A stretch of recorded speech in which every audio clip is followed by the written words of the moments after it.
right. Well, living in harmony with nature is not a new topic, which was raised by many academians and conservationists for many years. And in the meeting in Aichi, Convention of Biological Diversity, which is known to be a milestone to set up the 10-year goal objectives for this convention. The vision of the convention was confirmed in the Aichi meeting, which is very simple: living in harmony with nature. And it is described as, by 2050, biodiversity is valued, conserved, restored, and wisely used, maintaining ecosystem services, sustaining a healthy planet, and delivering benefits essential for all people. Basically, it talks about three things. One is that biodiversity and the value of biodiversity and ecosystem is recognized and conserved, and threats to the biodiversity is eliminated or reduced. And second, the biodiversity should be sustainably used, and the benefits should be shared among all people in a justice manner to meet human needs.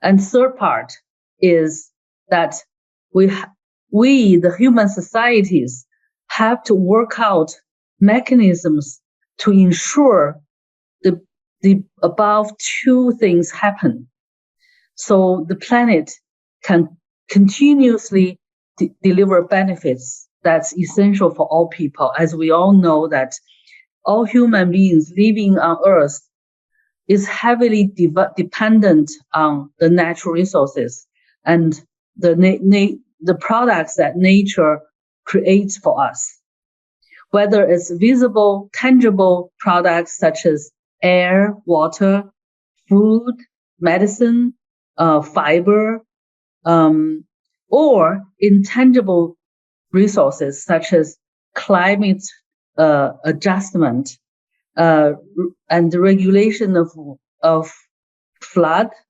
or regulation of control of diseases. As we know, we are still in the pandemic of COVID-19, which is a zoonotic disease, one of the zoonotic diseases that break the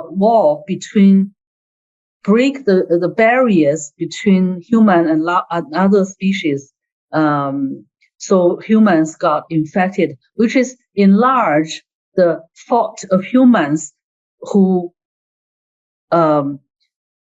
invaded the habitats of certain species and introduced this disease into the human society, which has happened in many times in history, whether it's AIDS or Ebola, and even flu, like bird flu. So there are many diseases shared between wildlife and human beings if we don't carefully control the barriers between the two surfaces, the natural system and the human system. Anyway, so living in harmony with nature is a vision, is a goal, is the anxiety of many people.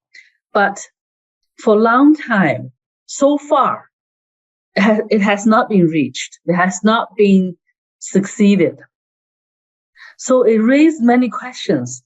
Is that an illusion, or can this harmony, the word harmony, become a reality? Today, I would like to give 3 examples based on my own experiences to show that under what condition this harmony could be reached, which is a topic, a central focus of my research these days. Well, it's been a long time. I've been in the field. This was 30 years ago. The picture was taken 30 years ago, which I have studied the giant panda for 7 years, already spent 7 years in the field. One of the things, in addition to learn about how this animal make a living, depend on eating bamboo and living in forests, one thing we discovered is that the habitat was continuously shrinking due to human utilization of resources such as timber. This picture shows that when in my study area in the Qinling Mountain, which is in the center of China, basically is the watershed between Yangtze River and Yellow River, which are the two largest rivers in China, and provided services to billions of people. Well, this mountain is also a habitat for the giant panda. And when I was working on doing my PhD thesis, I observed changes over years, and the forests were cleared to provide services to people.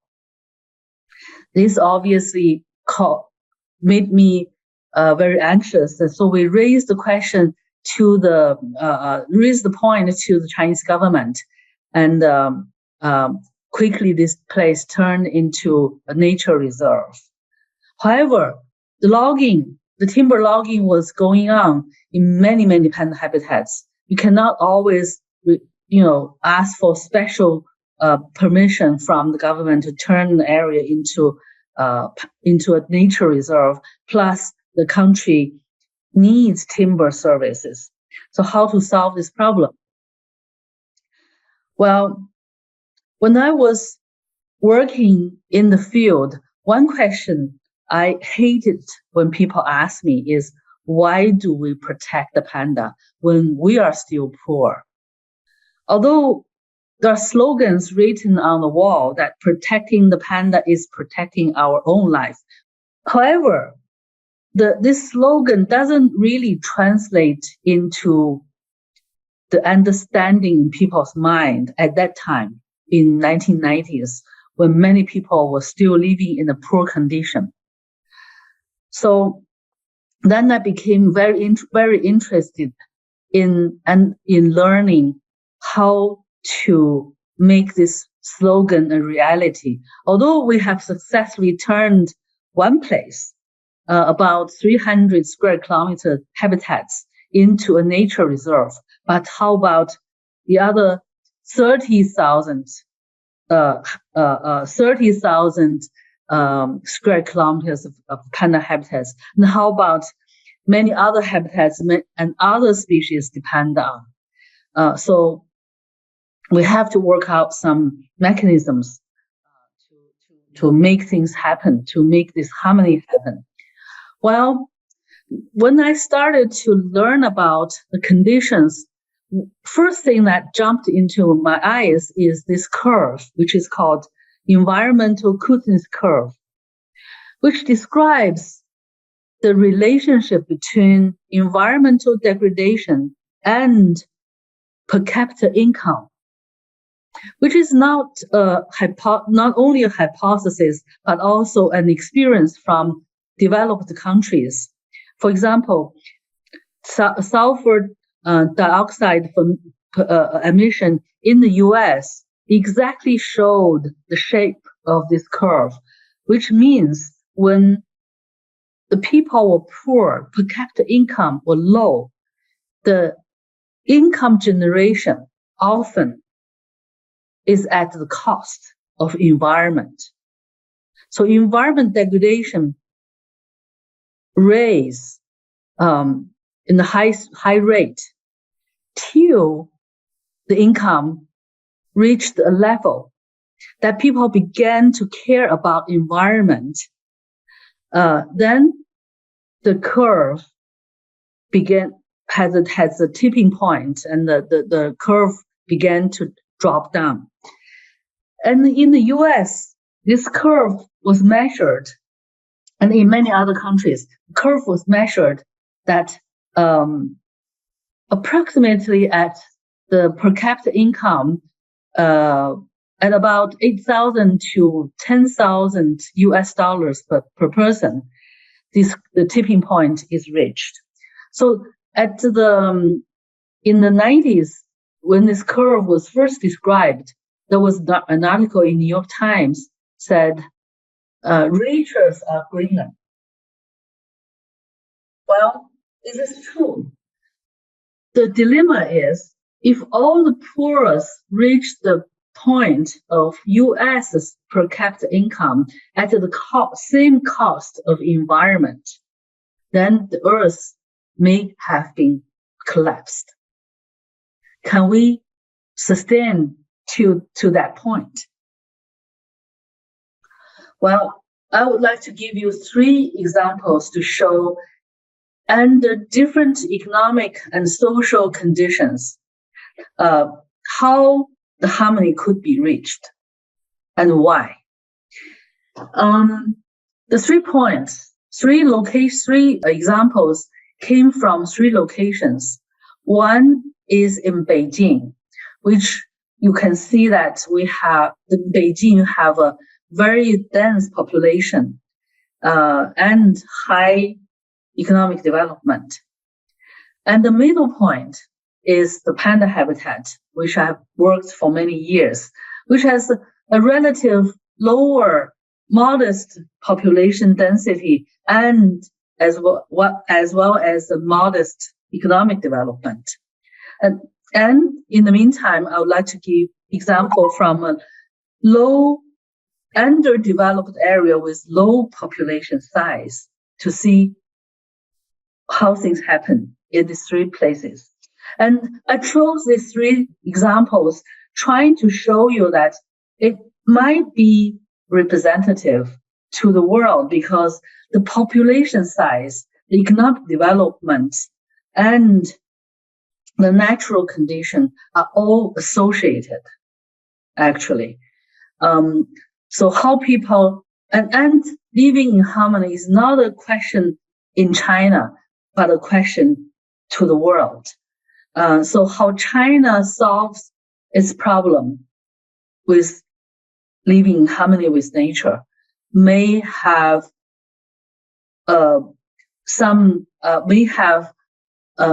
offer some experiences and lessons learned to the world too. Okay, first of all, I will go for the panda case. Well, when I studied the panda in 1980s, there had been logging had been the main threat to the panda habitats, as I mentioned earlier. Well, in 1998, there was a national logging ban. Stop the logging in panda habitats. Well, you might think, as I thought then, that the main threats in panda habitats have been eliminated.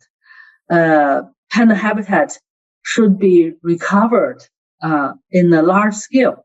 Well, it's true in many places, but if you look at this county called Pingwu in Sichuan, which has the largest panda population, over 300 pandas living in this county. The situation actually, what happened after 1998 surprised us. We measured the habitat situation after 1998 in 2008, 10 years after the logging ban. To our surprise, the habitat continued to decline at a rate of 1% a year, which is very similar to the situation before 1998. What happened? Well, even though the logging stopped, but the development didn't. So we had hydropower development, road construction, towns construction, and village construction. All this together, plus mining, all this together had taken a significant piece of panda habitats. Well, on the other hand, it's understandable because people have felt the equal rights of development. You cannot justify that certain areas people cannot develop because of panda living there. Well, one example is grazing. If you look at what's happening in the panda habitat, all these things happen, showing on the right, on these activities, it's all happening. And one most striking influence is grazing. Because of logging ban, people's income reduced from logging. As a compensation, grazing increased. Therefore, you see more panda habitats were taken by grazing. Well, how to solve this problem? One project we started in this county is to identify ecological friendly development livelihoods for people living in this county. Well, after we tried many things and failed many things, we identified a honey product as an alternative. Well, people traditionally raise honey bees to produce honey, but the price of honey was very low. At that point, it was only 5 yuan per 500 grams, 10 yuan per kilogram, which doesn't cover the cost of taking a bus to town to sell the honey. But after we checked on this honey, quality of the honey and the important ingredients of the honey, we found the honey is actually very high quality and is produced by the flowers also living in the panda habitats, all natural flowers. So it's a completely ecological product worth a higher price. So we generated the program called the Panda Honey Project, trying to persuade city consumers to buy the honey at much higher price. We first took 500, so 100 times more money to sell the honey, but it wasn't very successful. The reason why we thought the 500 yuan was reasonable because the honey imported from New Zealand, from Germany, all labeled at a higher price, to 1,000, up to 1,000 yuan per 500 grams. But, marketing is a very hard job. It takes a long time. So far, we actually were able to make 200 to 300 yuan per 500 grams, which barely make it even for the company who does the sales. However, the purchase price from villagers increased 10 times, like 50 yuan. So that made honey a visible income for the village, which was the design of this project. However, there are things happened without expectation. When young people who already went out to towns to find jobs, they came back for holidays in village and found this project. They became very interested. And 7 of them decided to come back to the village to make this business, ecological products. So they all not only looked at honey, but also looked at the river, the fishes that used to living in their village river, streams, but already harvested to extinct. So they reintroduced the fish into the river because the fish could sell at a much higher price. In the same time, with our encouragement, they began to look at their forests, because they've also felt that if the honey could be produced by the natural forest, which is also shared by the panda, they could probably discover more products in the forest. So protecting forests became the interest of the villagers. So they set up a conservation area, a community conservation area. Well, this is learned by local government. Protecting forests has been a dilemma for the local government because they are understaffed. Well, the village showed interest in protecting the forests, so the government decided to contract the village to protect the forest that's owned by the state. So the conservation area is enlarged to a much bigger area. Well, with the conservation, the wildlife came back. This map showed the changes over time of panda distribution. The blue points showed in 2016, and the pink points showed in 2012. After 4 years of protection, more pandas became closer to villages. Not only the panda, but also many other species. Now in the village, in the morning, you may see a barking deer or a tufted deer to stand in a very curious look, to take a very curious look of people living in the village. And the hunting had stopped in a large way. And logging, illegal logging in the village also stopped. The government contracted the villagers. So the village decided to establish their own NGO to take conservation projects. So now village has its own village committee, combination of honey co-op and other livelihood co-ops and a village that actually work together in a very harmonious way, because the livelihoods is very much dependent on the biodiversity resources, and by protecting to have better biodiversity, the village have better livelihoods, including government compensation, government payments, procurement for their conservation services. So conservation becomes a livelihood directly.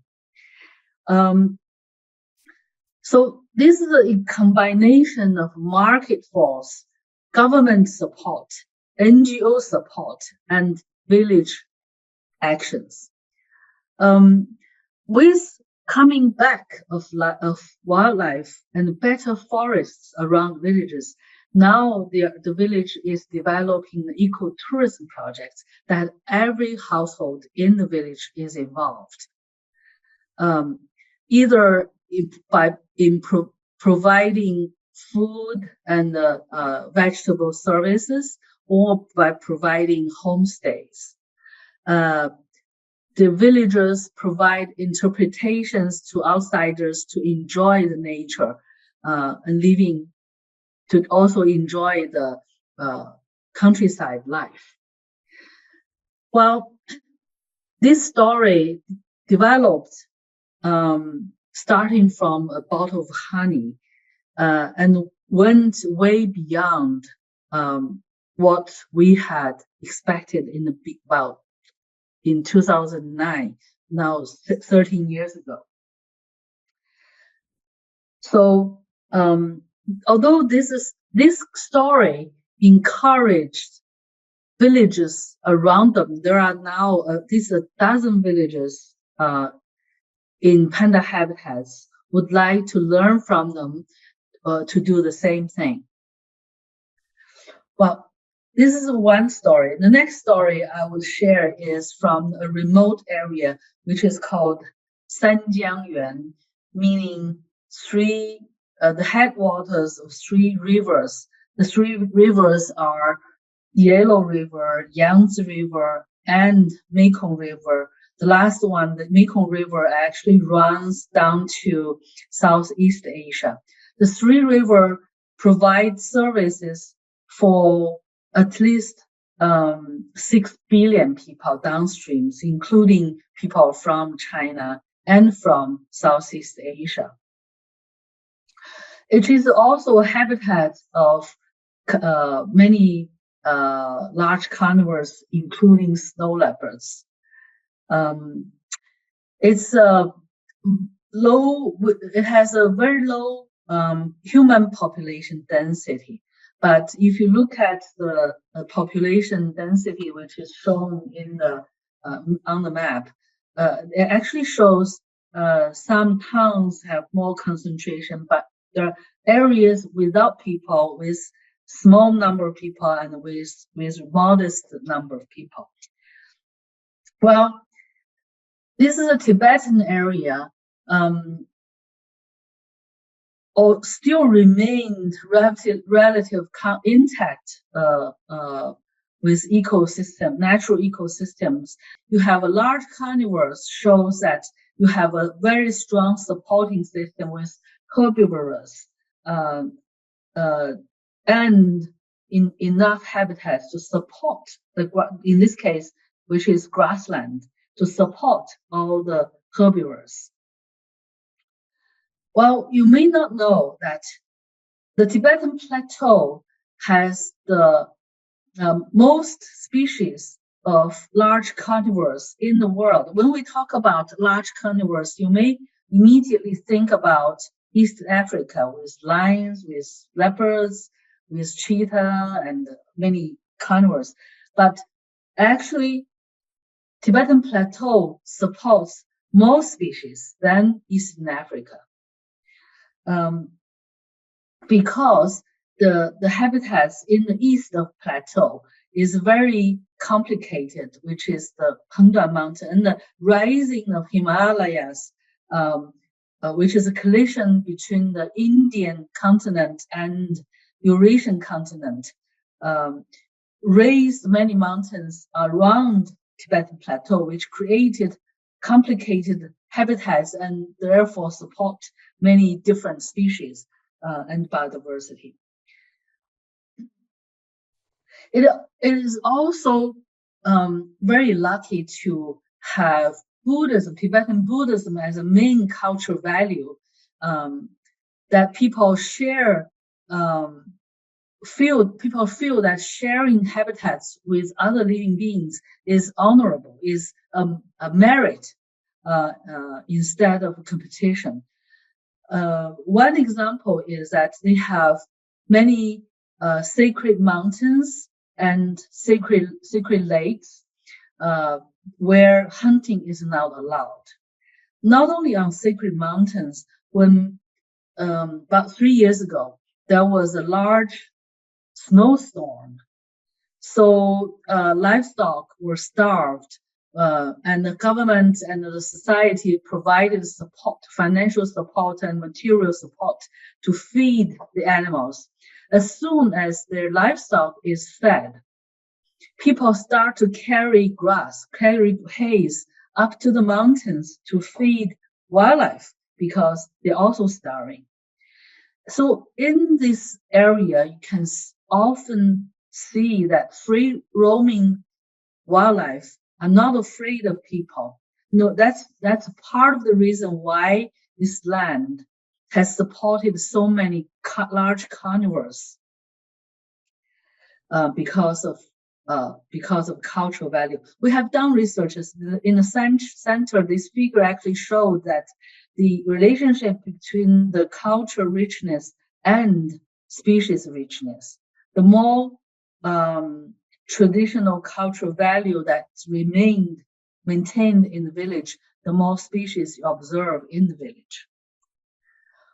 Therefore, my research has been shifted from original observing wildlife to observing both wildlife and natural ecosystem to end natural system and social economic system interact between each other, and how these two systems influenced by things like climate change and policies and outside influences, which at the globalized world, Tibetan Plateau is no exception.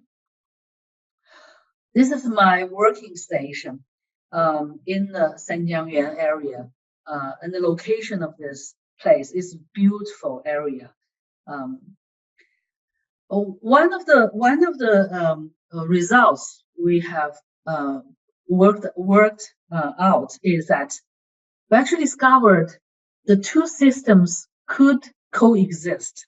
For example, snow leopards and blue sheep chose more rugged habitats, and the people and the livestock take much flatter area, the plain.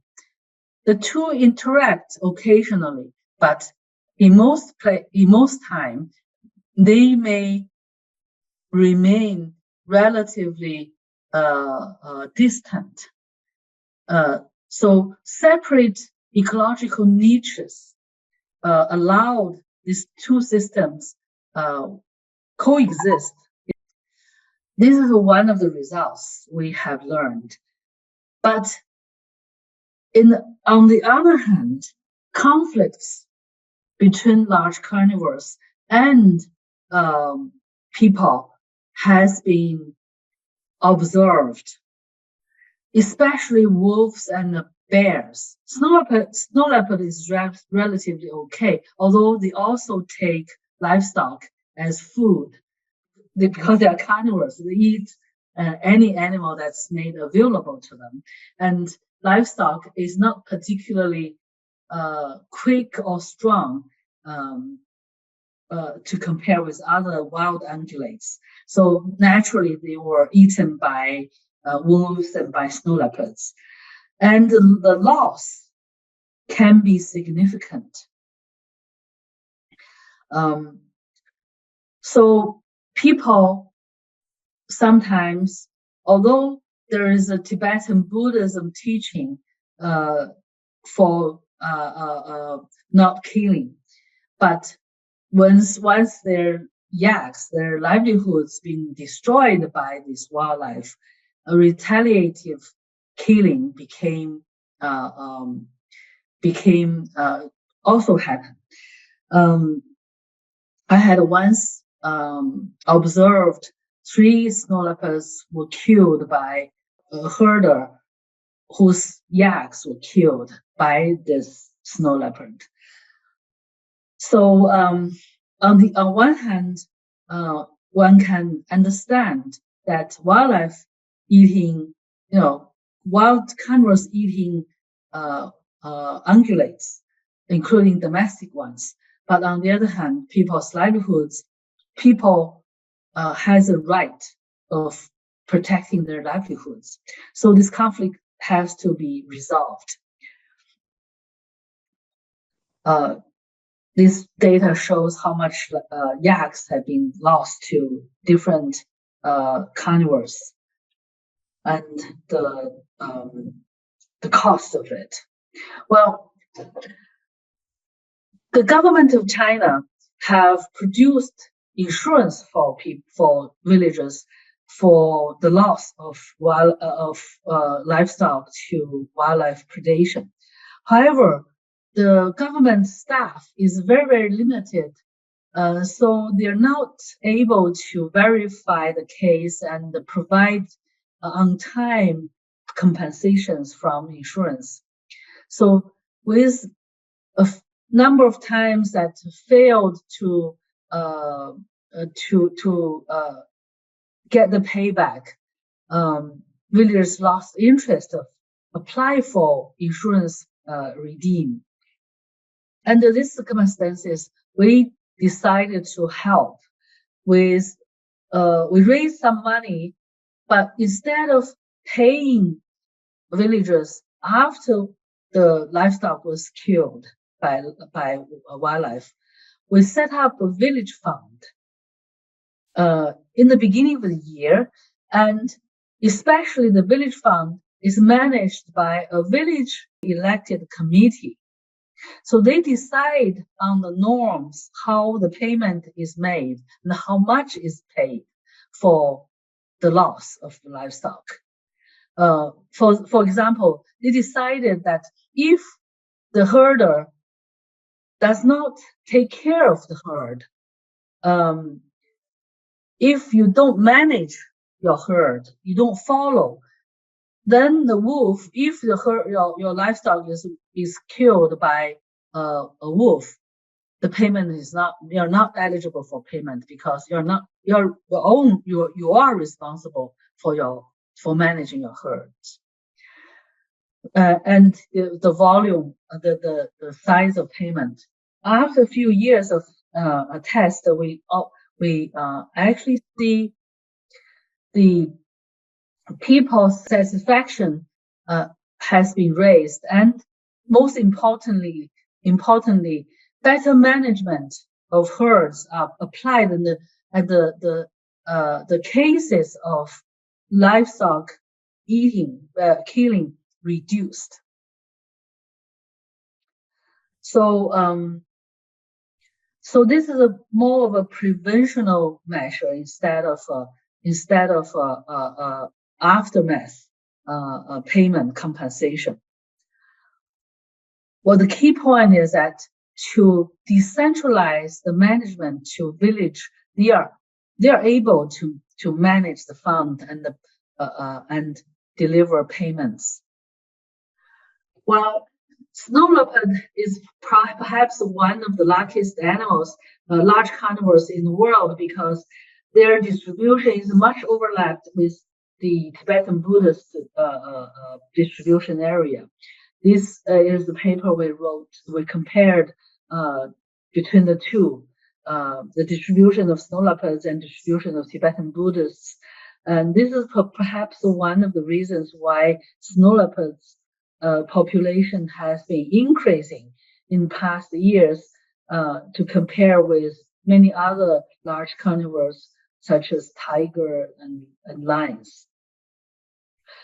Well, furthermore, in addition to compensate what people had to lose for carnivores, we are thinking, could we do something further that, like what we have done for the panda habitats on the honey, could people actually benefit from conservation? Because conservation has been a religious practice for many years by these people.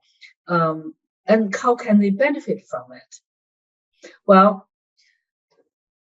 first of all, we promoted community-based conservation also in Sanjiangyuan, which eventually was accepted by newly created national park. Sanjiangyuan was the first national park that's created by China. And the one important, significant innovation for this national park, instead of getting rid of people in the national park, this park created jobs for every household living in this park as a guard to protect the park, the habitat. So they are paid as guards. And government actually offered procurement for local communities to provide conservation services. Well, with many species still visible in this area, nature watch, ecotourism became a business. Well, with villagers who, after working on monitoring and protection, they have accumulated enough knowledge to provide interpretations and guidance to tourists to show them how to observe wildlife. And more than half of the teams who came to this place have actually seen snow leopards.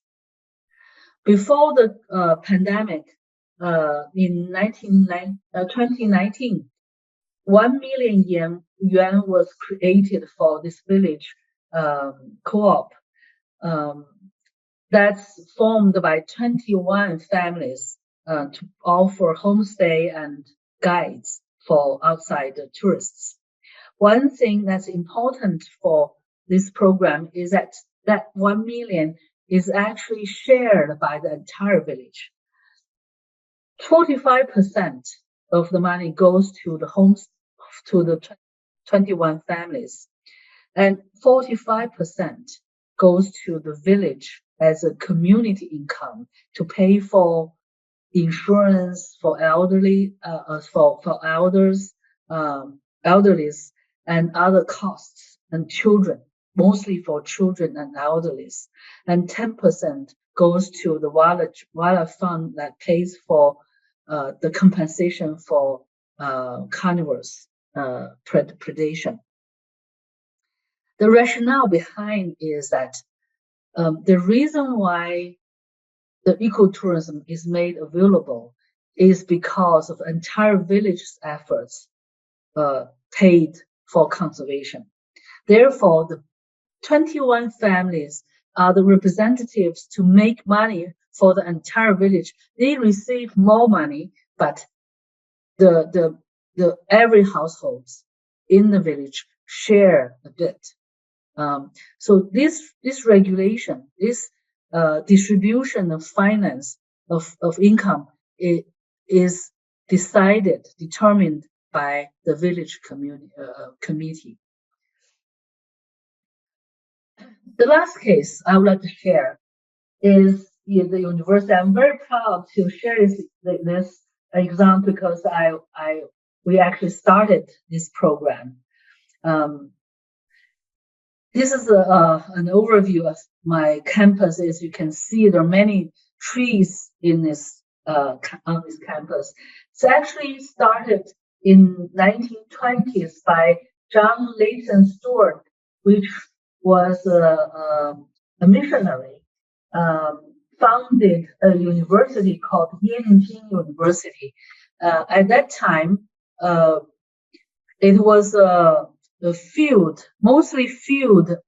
This place was originally a royal palace, part of the royal palace, but royal garden, but have been destroyed and turned into rice paddy fields when he took over.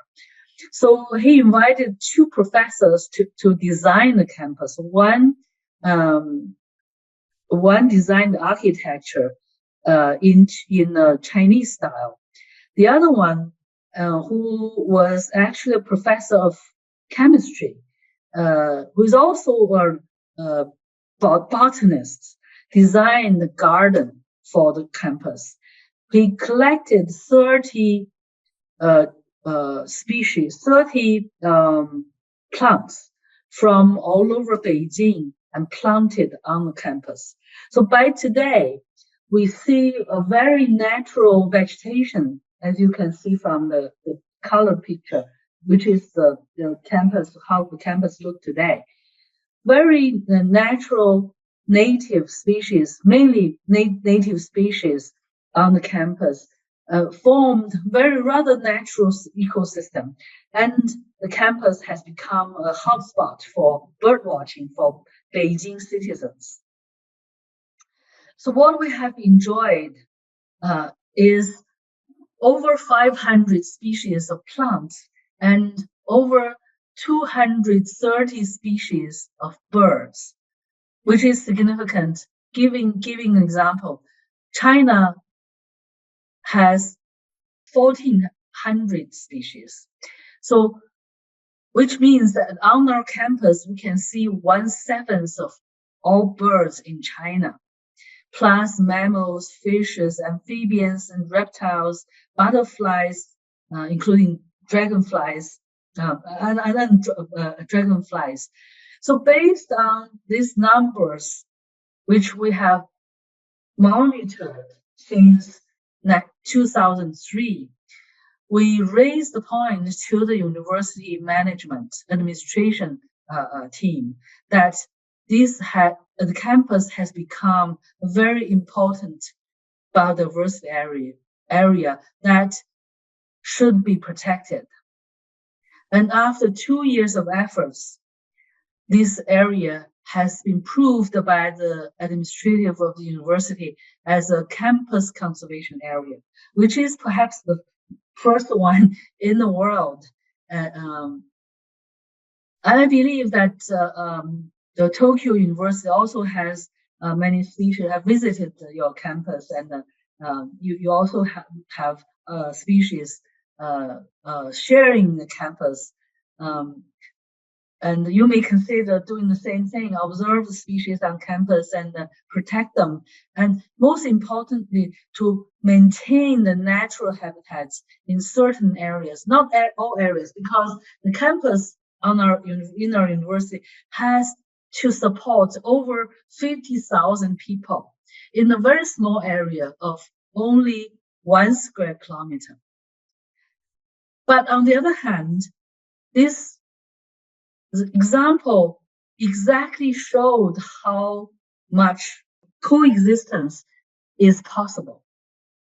With 50,000 people in a small area of 1 square kilometer, you can find so many species, including some endangered species.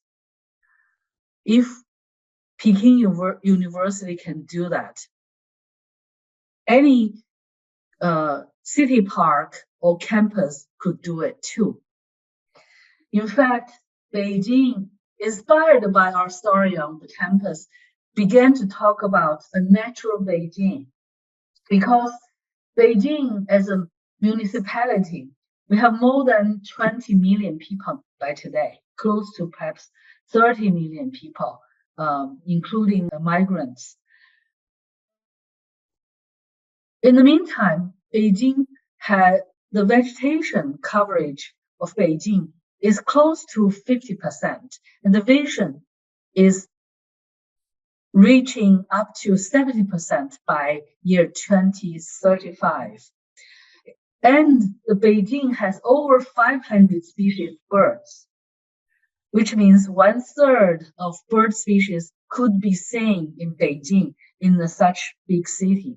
Of course, Beijing is not only buildings and people. We also have forests. The vegetation has changed over time between 2020. The suburbs of Beijing has reduced the vegetation because of development, urban development. But the mountains outside and the inside circle in the city, actually the vegetation increased. The trend is of all our cities in these days in the world is to increase its vegetation to create a better living condition for urban dwellers, Beijing too. So based on this situation, we developed a strategy for Beijing to where to protect the high priority areas for conservation in Beijing. And nature education, environmental education has become very popular in Beijing, not only Beijing, China too, and changing not only the turning the land with more vegetation, but also changing from monoculture, from single species of vegetation to diversified vegetations, which is happening now.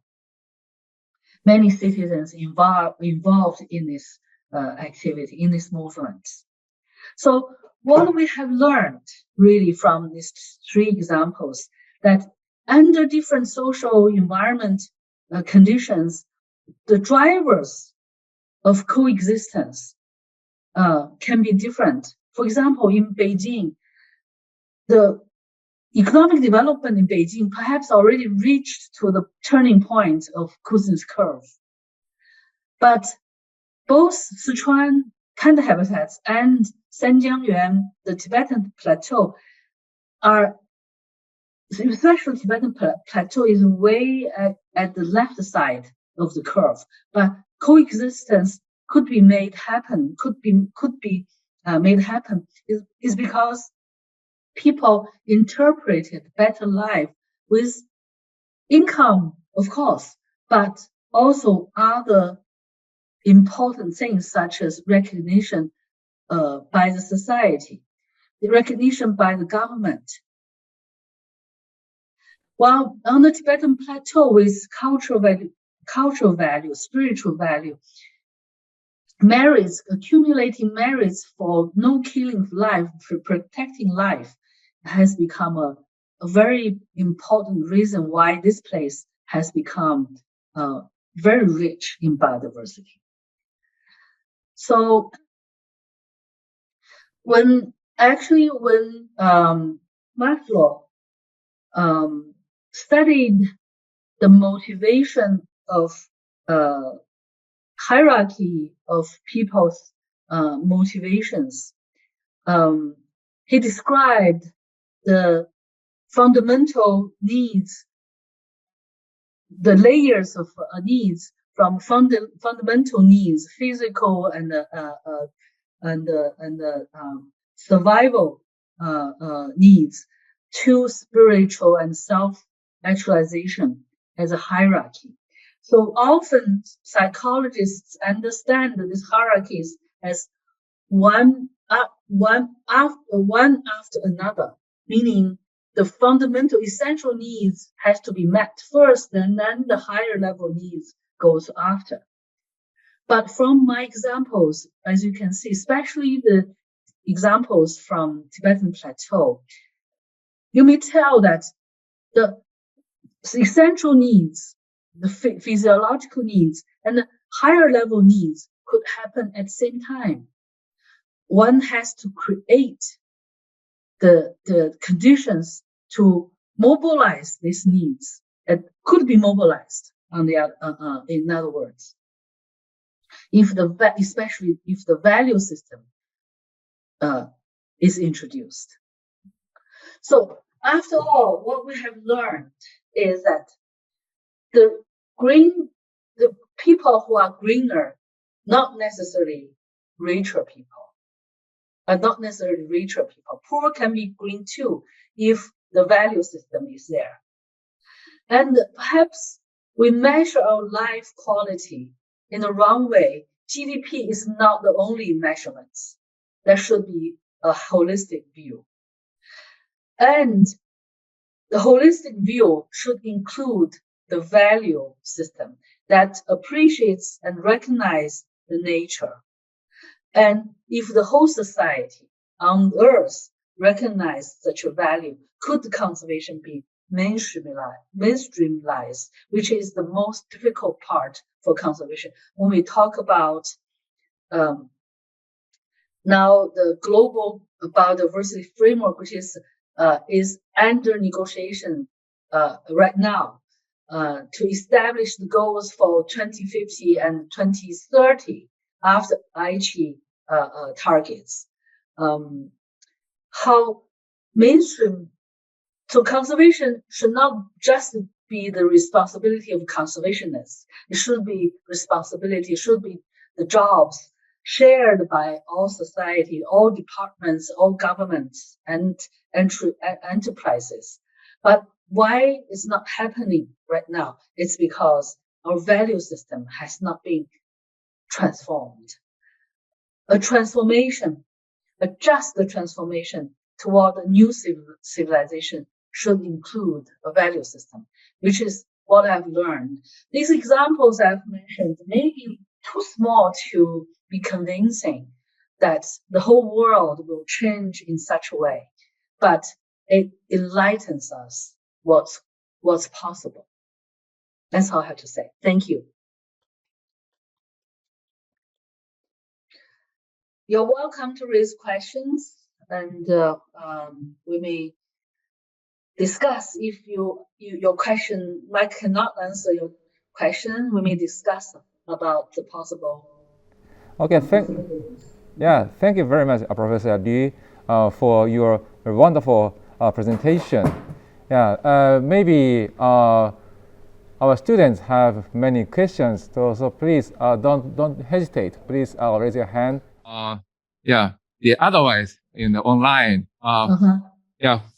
In all these examples, well, except for the campus one, which is mainly voluntarily supported by students and faculties. The two other examples all supported by companies. By financial support, well, one example I should mention is, Alibaba, the company Alibaba. Under the umbrella of Alibaba, there is a company called Ant, which is a financing company. They have a foundation called Ant Foundation. It's a charitable foundation. They support the environment work in a very innovative way. As you know, that Alibaba is mainly an online platform. They have many users, billions of users on the platform. What they do with this foundation is that they work with us. For example, the Panda Honey project, which is also a protected, community conserved area. This community conserved area is supported by Ant Foundation in the way that they invite netizens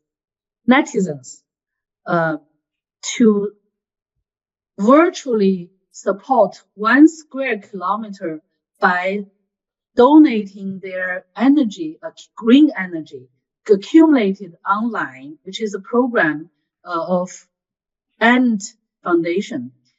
If people take buses, people walk, take walks, they accumulate green foundation by reducing emission.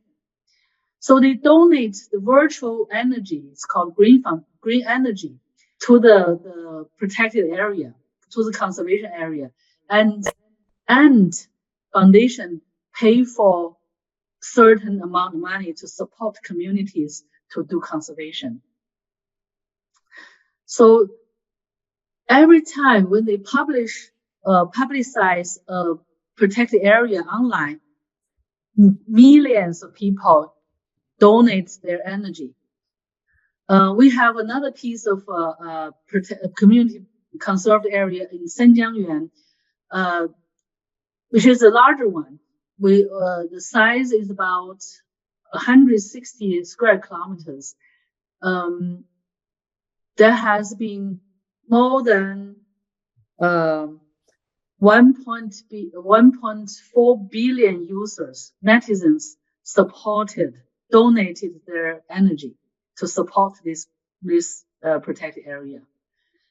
So in the way that the company, the netizens, the public basically, and communities and NGO, we are the implementers of this project. So NGOs all work together to make this happen. So this is one example. I think is engaging. In the meantime, the company engaged so many netizens. The company also benefits.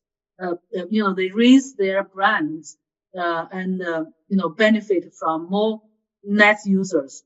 So it's really a win-win-win situation. Okay, thank you. I was really interested about the project of using the horny to protect the pandas. I also know that the panda is a very successful symbol of environmental protection in China. However, there are lots of extremely endangered species. Maybe their names are even not known by some by all of the people, or there are lots of those kind of species as long as I know. So maybe use a lot of maybe professional technologies or making efforts to protect those kinds of endangered species are not economically beneficial. So I'd like to ask about your opinion about should we, or how much should we protect, do effort to protect this kind of species? It's a very important question, and also a question raised by many scientists and conservationists. This is actually one of the debates during the negotiation of the Global Biodiversity Framework. How much protection is enough, and what do we focus on? In addition to these charismatic and beautiful animals like giant panda. Well, first of all, giant panda is considered as a flagship species in conservation. Flagship means it gets attention, gets people's attention. When I studied giant panda, I had once participated in an international conference called Has the Panda Had Its Days? Mainly the question raised by people who do not study panda raised the question that, panda already probably got enough fame and enough attention that attention should be shared by many other species, like you just said. Well, in the meeting, I didn't say much, but showed beautiful pictures of panda, starting from the baby panda of 12, a 1 week old, and continuously grow big, and till, different ages of baby panda to adult panda. Every picture I show, especially baby panda, all the audience start to chant, "Oh, beautiful, how lovely." So people are emotional, emotional. You have feelings. The feelings are inevitable. So people are attracted by certain animals, not others. It's you cannot control that, I guess, on one hand. So the question then becomes how to use this flagship species such as panda to benefit other species. In panda's case, it covers mostly southwest mountains, which is also a hotspot of other biodiversity. So by protecting panda, other species in the panda habitat benefited. Snow leopard is the same. Snow leopard is also a flagship species. Many people like cats, especially big cats. They are beautiful animals, magnificent. And snow leopards covers almost all Tibetan plateau. So many species living on the Tibetan plateau too. That's all. So best use of this species to benefit other species is one strategy. However, it's not enough. Researchers have shown that we have to protect 80% of biodiversity to allow natural ecosystem to be stable. A stable world is what people depend on. If the Earth becomes 5 degree warm, 5 degree colder, if it changes all the time, we cannot survive and many other species cannot survive either. People too. So what we are protecting now is a stable world, stable natural system, which requires 80% of the species, perhaps. But where are these 80% of species? People have calculated that this may take half of the Earth, including ocean. So that means half of the Earth has to be protected. But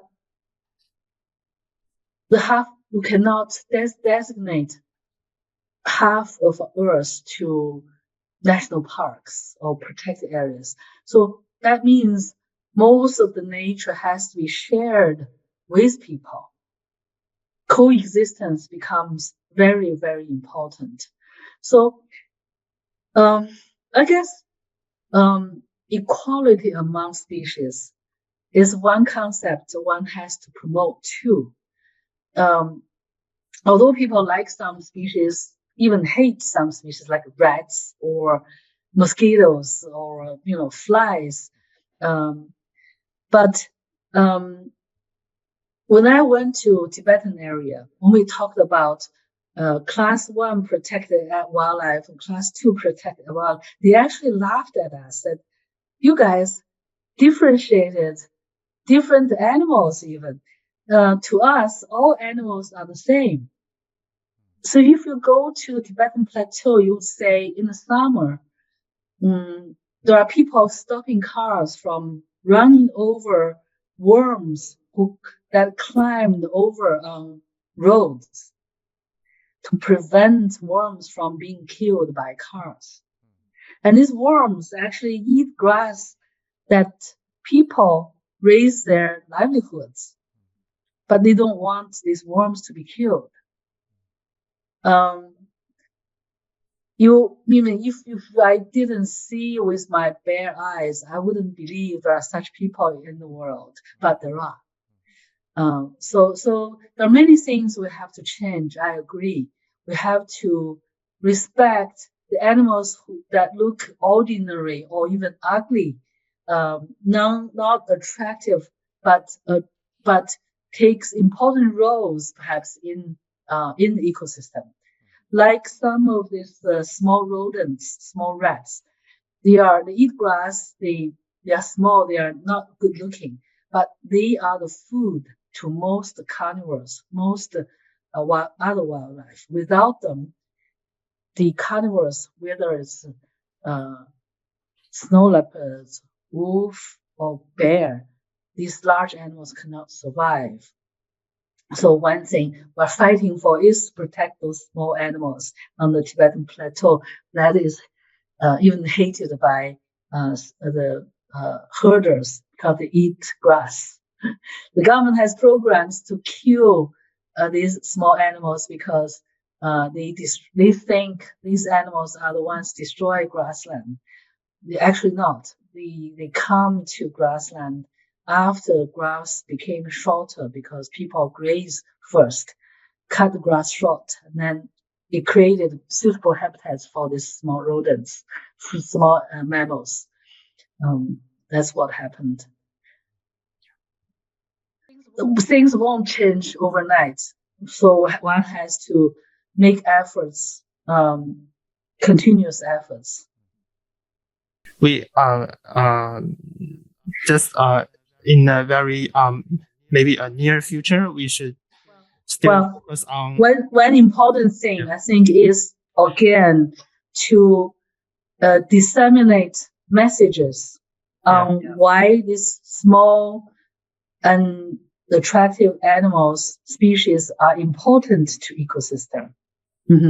If people begin to understand their importance in the ecosystem, which is important to us, then perhaps people would change mind. Okay, thank you very much. Thank you.